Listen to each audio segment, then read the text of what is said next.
Welcome to Creature Fridays, where I give you a quick introduction to one of the animal species found in the UK. For the 11th video, we're going to take a look at Morus bassanus, or the northern gannet. Subscribe to Ferroforest to keep learning about UK nature. With 220,000 nesting pairs in the UK, we hold almost 70% of the global population for this species. Large colonies can be found on our northern coasts, particularly on the Scottish Islands, around Wales, the northeast of England and the Channel Islands. Bass Rock in Scotland is a particularly famous gannet nesting location. It's easy to tell apart the juveniles from adults. Chicks are born with white fluffy feathers and dark grey features.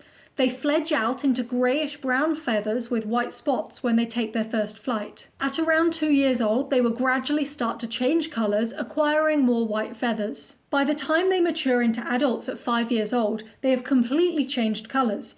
Adult gannets are white birds with a faint yellow-coloured head and black wingtips. Northern gannets can be told apart from adults of other gannet species by their fully white tails, as other species have black tail feather tips. Gannets are migratory birds who return to the UK each spring to breed. This happens in large colonies at breeding sites known as gannetries. Because gannets struggle to take flight from land, their preferred breeding locations are on cliff ledges. They are very loyal to these sites, returning to the one they were born at.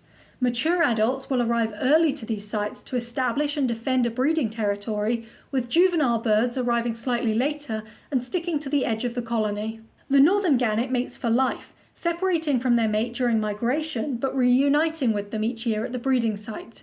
They will rebond before breeding. A great sight is seeing northern gannets greeting each other.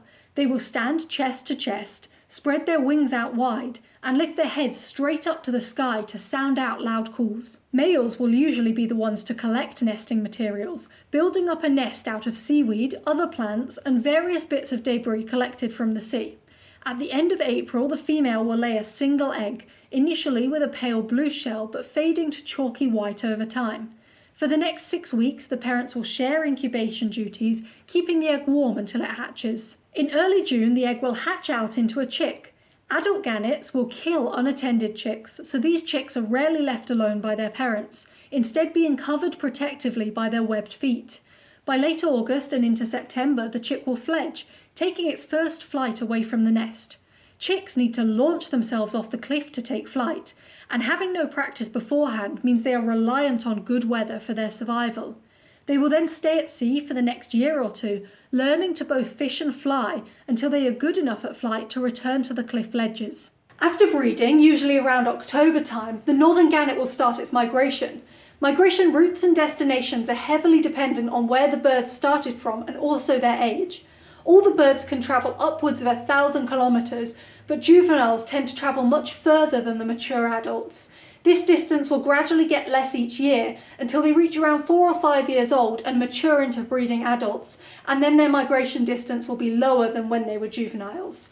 The birds can live to an average of 17 years of age. One remarkable thing about northern gannets is that despite being one of our largest seabirds, they are incredibly light. They have a 2-metre wingspan, but weigh just 3 kilograms. This is because, like all birds, their skeletons are adapted to minimise how heavy they are. Their bones are hollow, reducing weight and helping them circulate enough air as they fly. Meanwhile, instead of having heavy teeth and jaw bones, they have light beaks, and greatly reduced extremities, such as their short tailbone. These bones, though light, are very strong thanks to the struts inside them. This strength, in combination with an extensive network of air sacs between their muscles and skin, helps cushion the impact of gannets as they perform hunting behaviours. A northern gannet will circle at 30 metres high above the waves before suddenly folding their wings fully back and diving straight down, hitting the water at 60 miles an hour.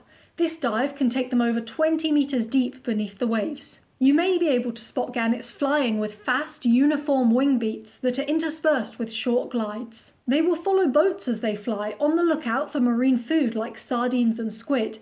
Unfortunately, this means they often get caught in the nets of fishing boats and fall victims to this activity. More exciting is the natural performance of this behaviour, where they will follow our whale and dolphin species around our coasts. Whales and dolphins push fish up to the surface to feed more easily on them, and gannets are one of many seabirds that will join in on this feast. If you enjoyed learning about this animal, then make sure to check out some of my other videos.